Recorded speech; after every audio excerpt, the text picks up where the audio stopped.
Welcome back to the Wise Up Podcast, your weekly dose of business wisdom provided by the members of Open Water. I am your host, Chris Albrecht, and I am excited today to be talking with Stephanie Tate. She is a people, talent, and culture executive. And today we're going to be talking about sort of breaking the toxicity in startups as they grow. First off, Stephanie, welcome to the show. Thank you so much. I'm thrilled to be here. All right. So let's start with just the basics. Tell us a little bit about what your background is and how you've come to sort of focus on toxicity as sort of a reason, a cause celeb for you. Okay. So I've been in the people and talent space for most of my career, mostly in the software, both in Fortune 500 and then in the startup realm. And so there's something that has been kind of a North Star for me for a long time. And work itself is an intentional community, whether we are aware of it or not. And it's the awareness that can help break unhealthy patterns in how we interact and achieve our goals. And it's also the unawareness that actually creates disconnection or dis-ease in the workplace. So it's been my North Star to challenge everything as we go and build something better. Okay, so let's begin, because I think there's an interesting thing there where you talk about, right, where it's sort of like, you know, the active things people do to make a toxic workplace, but then the things that they don't do, right, sort of the passive ways in which they let a toxic culture sort of bloom, for lack of a better term. Right. So what I wanted to start off with, though, is how are you defining toxicity? Obviously, that's bad, but what do you, a lot of things can get lumped in there. What is toxicity to you? Yeah, so anything that erodes our ability to actually come together to achieve a common purpose. It could be systems, it could be processes, but most likely it's the way that we are either inspired, aligned, and executing against a common purpose that it breaks down. And so we all come loaded with our own particular ways of being in the world. And maybe we haven't built the best skills to be able to really lean in when things are hard. And so we fall back into some other patterns of behavior, and or teams have particular systems of behavior. Maybe it's a fear-based culture. Maybe it's just a lack of skills of how to really manage through the harder parts of work. I mean, work is work, right? It's not Disneyland. And even Disneyland really isn't the happiest place on earth. If you've ever been there, it gets hot, the lines are long, somebody's crying. So how do we create an ecosystem or a community where we can all thrive together, even on our hard days?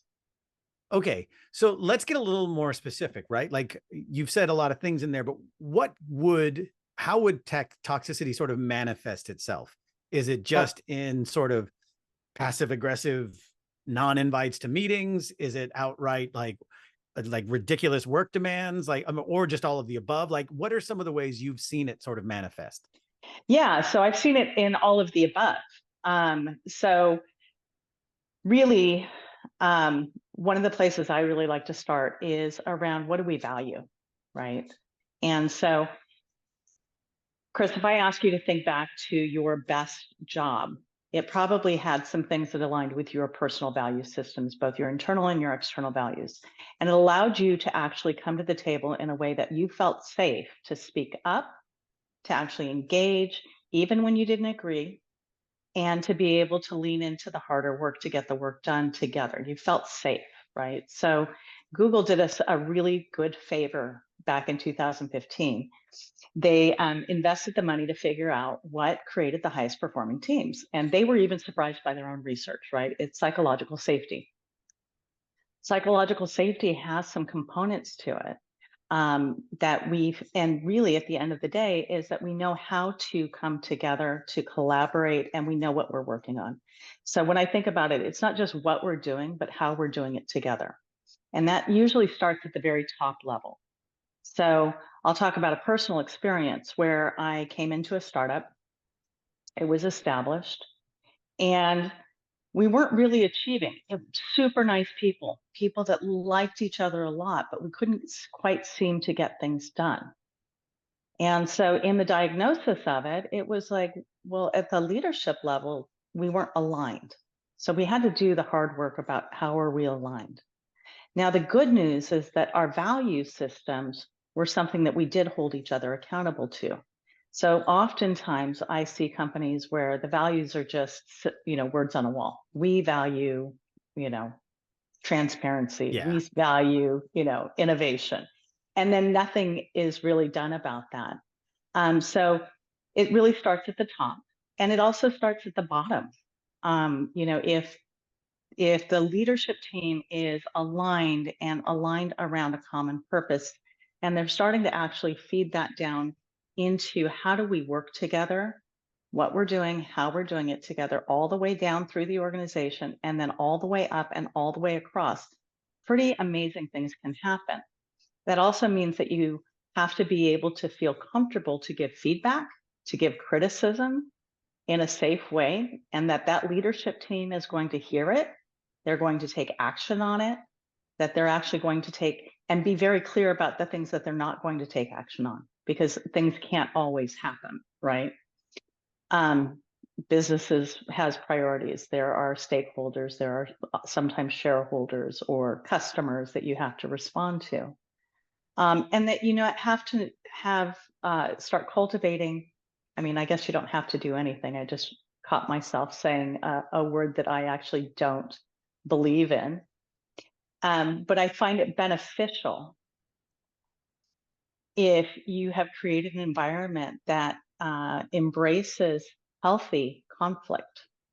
So you talked earlier about passive aggressive or aggressive types of behaviors in the workplace. I come from software, so I'm going to come from that lens. And both of those things are present. But what happens when, and Chris, I'll just ask you, what happens when you get stressed? What's your default unskillful communication style? Do you get aggressive, passive, or avoidant? I would say not to avoid the question, but like I think I get too impatient, and I think I still use measured words, but I think I react instead of respond. So I'm just firing like, oh, this needs to be fixed right now. I got to do it right now, right? Like, and that probably in turn impacts the way that I communicate something, because it might come off as overly direct and sterile. Right. So even in a flavor of that is an aggressive communication. I have a similar problem. So thank you for letting me put you on the spot like that. Sure. But I have a similar problem. And so when I get really, really stressed, it can get a little bit icy and a little bit sharp. So I really work hard to know myself and know what situations are putting me in that, kind of reactive state. And so good skill building, right, for all of us is kind of part of how we building emotional intelligence into your own organization. So if you get aggressive and I get aggressive, then we start to escalate and we create a disconnect. We're not able now to work together. And then that can in turn, as we walk out of whatever meeting we're in, can turn into passive aggressive, where we're kind of like grumbling and and grousing to our coworkers. And now all of a sudden we're ruining each other's reputations versus resolving the conflict in the moment, right? De-escalating, trying to find that place where, okay, so what is this about? Staying in the conversation so we can have healthy conflict, because conflict in the workplace does need to happen. We need a relative amount of cognitive abrasion to innovate, to actually get work done, to collaborate. But most of us just don't know how to do it. Harvard Business Review just came out on it with a study just a few days ago, actually, endorsing conflict in the workplace. But the need for healthy conflict, the need for the right kinds of stress. So you and I as individuals don't operate well if we don't have enough stress. We become lazy, lackadaisical, bored. Or we have too much stress, we get burnout. So there's some personal agency too, to be able to say in a healthy workplace, in a healthy intentional community of work, that I can raise my hand and say, hey, this isn't working. we're not getting things done well enough, or, hey, this is too much. Help me take the load off. Right. How do I incorporate people into this? And this sounds so basic, but when we get in the middle of it, it usually is where things start to break down. Sure. So so I'm curious, you and I are both like of a Gen X, right? Yeah. You know, the generation, for lack of a better term. So like the reason I ask, right, is because the Google study you pointed to said, you know, psychological safety was like the most important determinant factor in success. But that seems to also change, right? And it can change across um generations. And this isn't like a rant on like, oh, in the good old days when, you know, the coach used to make us run till we puke, that was the way to do it, right? Like that's not what I'm saying. I'm just saying that like we probably came up in a realm of like, well, you just get it done. And Yeah. there is no, you know, but we've had to adapt. And it seems like it's on a scale that keeps sort of changing. And again, this is Hmm. not to denigrate that, right? We certainly want people to feel safe at work, but I'm just wondering, as a people person and as you Hmm. help lead teams, how do you help people sort of understand where that sort of that toxicity edge is, and how it's not like set in stone, it moves and Hmm. you've got to be able to adapt with it. Hmm. Yeah, it's actually a really good question. So we come wired with some very basic things, right? So it's interesting. Each single one of us, which is a universal, we want to be content. Most people say they want to be happy. I'm going to say that that's probably a misuse of a term. But really, what we want to be is comfortable in our own skin. We want to be useful. We want to be safe. We want to be connected. We want to know, that our work and what we're working on matters, that I can speak up. I have some self agency. It's not going to be punitive. I'm going to be able to talk about my needs and not needs and talk through them. And that I have a community at work. I have friends, but I also have a team that I can rely on and go to, a leader that I can rely on and go to, et cetera. That crosses generations, where it becomes nuanced. And the generational nuance, yeah, we came from the generation where, like, no matter what, you shut up for work. It didn't matter if your arm was falling off and you'd just been to the ER and you were like in a sling and you just came, right? These subsequent generations, in some ways, we might reflect and say, well, gosh, they're just lazy or they're just too needy or something like that. But there's something really wise in them saying, yeah, this is really unhealthy. We don't want to work like this. Yeah. Does it go too far sometimes? Sure. And this is where we start to coach. And this is where really good leaders start to coach into different outcomes. And this is where we, as Gen X, get to kind of soften our edges and become more emotionally intelligent, because that's not something we valued when we came up. You so appropriately said came up, right? Yeah. We weren't even taught to, we weren't taught to actually say this matters. So there's wisdom in each one of these generations that when we come together, we can really actually learn a lot from each other and lean into each other. And even myself, when I, like hear my kids talk about some certain things, I'm like, huh, can I stay in this conversation versus getting into judgment? And this is where emotional intelligence is actually one of the maybe the most important skills to cultivate in the workplace right now. Daniel Goleman, who wrote several books on emotional intelligence, says that is the most important skill for the 21st century. Fast forward a little bit.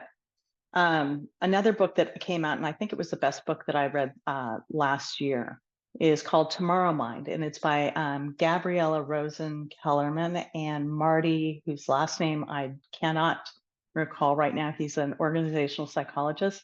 Says that perspective thinking, that we need to be able to come to the table and recognize that we can lean into any conversation because we have the ability and the wherewithal to overcome it. We can see future, we can actually engage, right? So these are two really important skills, things that we actually weren't naturally taught in our generation. But they're all skills: communication skills, perspective thinking skills, emotional intelligence are skills. IQ is maybe something that's slightly fixed. Our, type of intelligence, like IQ intelligence might be slightly fixed, but our emotional intelligence is really quite expansive. We can create all kinds of new neuroplasticity around how do we engage with each other. So often what I think about in terms of even how we work together is breaking old patterns. I hear so many people in my job still doing practices and processes that erode psychological safety. And so I'll give a couple examples, things that I would love to see just go away, right? So we talk about performance management and performance management processes. Now, if I say, Chris, it's time to do your performance review, what comes up for you? Like, oh, have I done a good job? I'm going to get graded, right? This Yes. is the grading. Ugh. And then as a leader, nobody wants to do the process because it's time consuming, it's cumbersome, it's ineffective. It's now there's worry about like, is Chris going to become less engaged because he thinks his compensation's tied to it? You might actually start getting nervous and worried about like, am I going to get a raise? Am I going to get promoted? All of these things, right? So it erodes psychological safety. So if we know that psychological safety is the number one indicator of high performing teams, performance being an outcome, performing being a measurement, individual and collectively, then really what we're doing is developing people. And it shouldn't be a once a year thing. It should be ongoing. I'm a huge fan of setting goals in a quarter and making sure that they're attainable, not outrageous, but attainable, right? What are we working on individually, collectively as a team? And then how are we doing this? So if there's a skill gap for you or for me, what am I doing as a leader to invest in your development? And then you as an individual also saying, this is important to me. This is how I want to develop because I want to hit the next level. And so it takes the punitive measures out and we're starting to lean forward. We're not looking back all the time. We're leaning forward over and over and over again, individually. And then collectively as a company, what do we need to do? So I mentioned that I was with a company that had a very nice culture. Great problem to have. Really.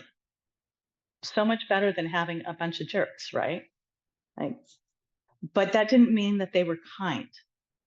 Nice is one thing, kind is effective, right? Yeah. Which meant that they had a lot of fear. And so we had to diagnose the problem and then start teaching how to actually de-escalate the fear and skill build the communication so that they could lean into having the harder conversations. It took time. So this is the other thing around breaking things. You talked about being impatient. Patience and consistency actually builds confidence, right? So if I'm going to run a marathon, I'm not because I'm not a runner. I don't like running, but I like using this example. I don't expect that I'm going to be able to complete a marathon tomorrow because I don't run. But I would probably need to do a lot of things, which is learn, start running, probably change my diet, most likely get a coach, maybe a running partner to keep me motivated, set the schedule, set the time, and then maybe in a year or so, I'd be ready to run that marathon. A lot of the times, changing behaviors is around doing this consistently, repeatedly, over and over and over again until it kind of takes hold. So, so I talked about a bunch of stuff right in there. So one of the things was diagnosing. 2 was building in solutions. 3 was actually being consistent and repetitive and saying, hey, we mean it, right? This is not punitive. What happened as a result of doing all of this work around aligning an executive team, changing how we measured performing, building in skills and goals around developing people and teams, we actually moved from not being able to deliver to to enabling delivery on time, twice a month, shipping product, right? Of course, there was other processes that had to go into play here, but we also had to, and also behaviors like, cleaning up some of our agile processes and some of our operational rigor and all of that kind of stuff. So I'm not going to say that it was all a people thing, but it was a good chunk of it, of how do we reorient ourselves so that we're not doing toxic behaviors that erode trust, so that people could speak up. And this was the other piece too, was psychological safety does not exist when people cannot be heard. So you will not feel confident nor trust your team, your leader, your leaders' leaders, if they do not take feedback and they do not act on it, or if they do not, or if they take the feedback and they don't say that they're not going to act on it. Yeah. So, right. So, All of a sudden it's like, it doesn't matter. okay. So I want to narrow down this just a little bit. So let's say you just joined a startup, right? Mhm. You are in charge of people, right? Mhm. There are 5 people on board and you need to scale up to 20 or whatever in the next year, right? Yeah. So what are the things you tell your leaders that they need to do in order to create a company that does not have sort of a basis, that does not start developing these toxic tendencies? Yeah. So I get to do this a lot actually as an advisor, and it's kind of fun, right? Is with really early stage startups, is sitting down with founders and saying, okay, so you know that you're going to build this idea, right? You've got an idea. Now, how are you going to do it together? Meaning, you, 2, 5, we'll go with the 5 example that you gave. What do you value? What do you not value? How do you communicate best? What's going to shut you down? I mean, really at a basic level, it's the same for a founder or an experienced CEO to the most junior, like new grad that's coming into an organization, is really building that emotional intelligence into the operating mechanism of the organization. Now, how are you going to actually set that as a foundation for going forward? And getting to those working agreements really early on. How are you going to hold each other accountable to it? Meaning, how are you skillfully going to hold up a mirror when you're not living up to your values? And then what are you going to do about it? And so that really, to me, is the most fun part of early stage, because otherwise it's coming in and diagnosing and transforming, which is also fun, but it's a little bit more work, right? It's a longer term to Now, get there.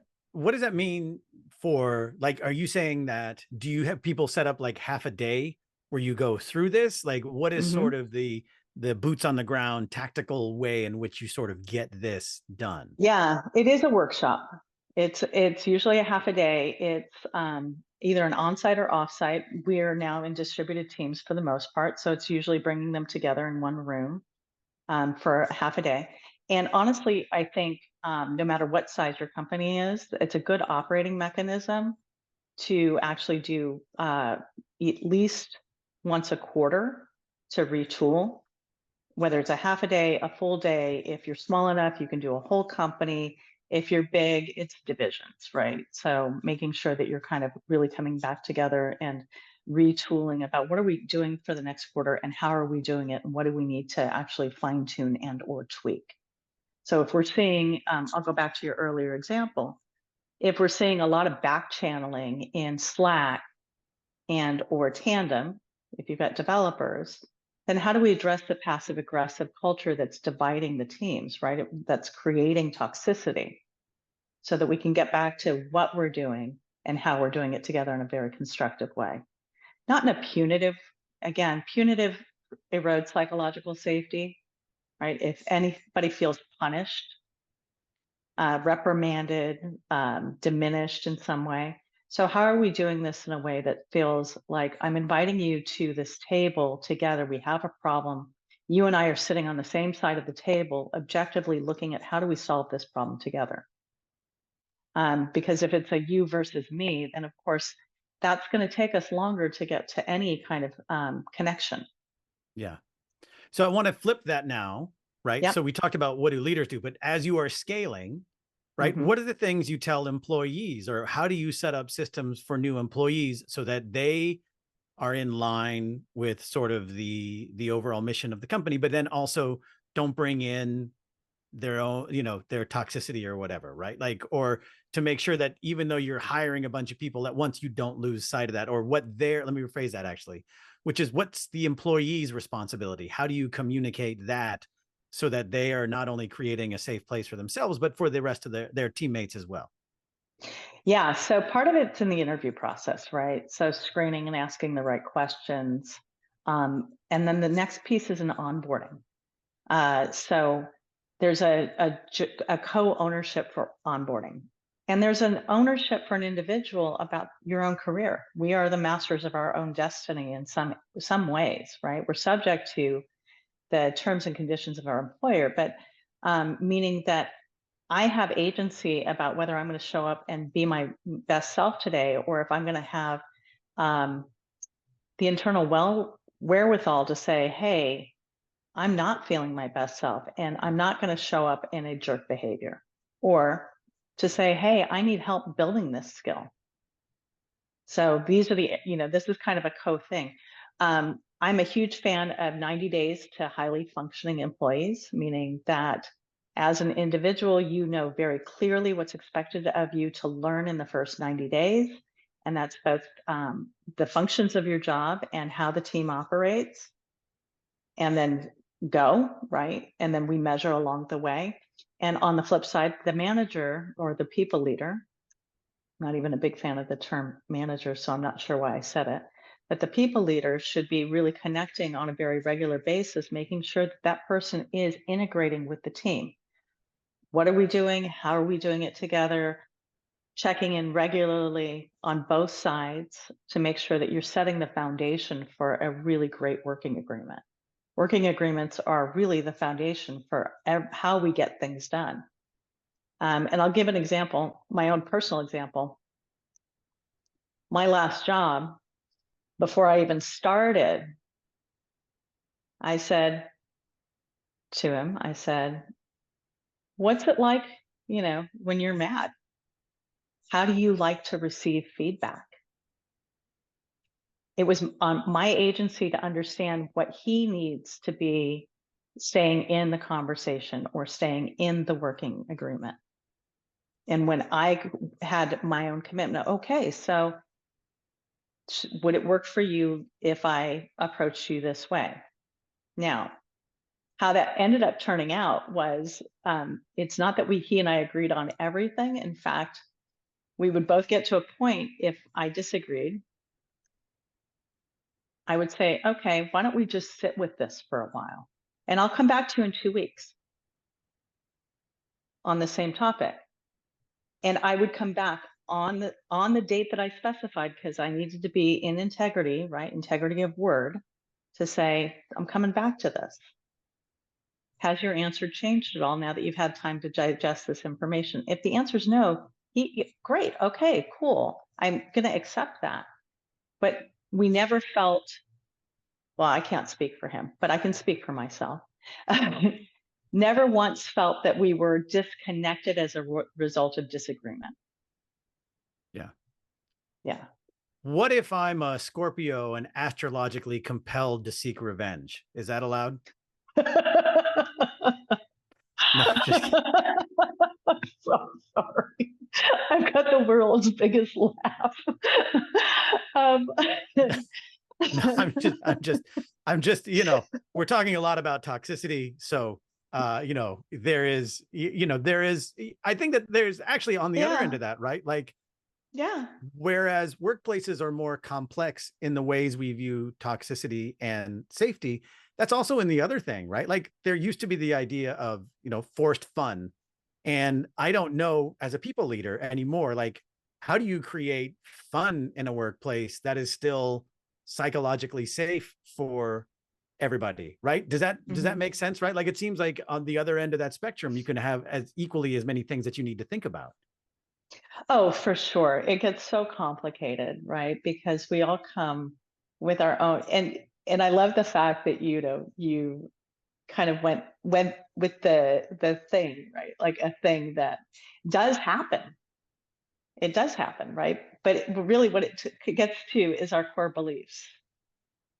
Yeah. We come with core beliefs, and how do we honor core beliefs without enabling bad behavior? Is really what you're asking, right? Yeah.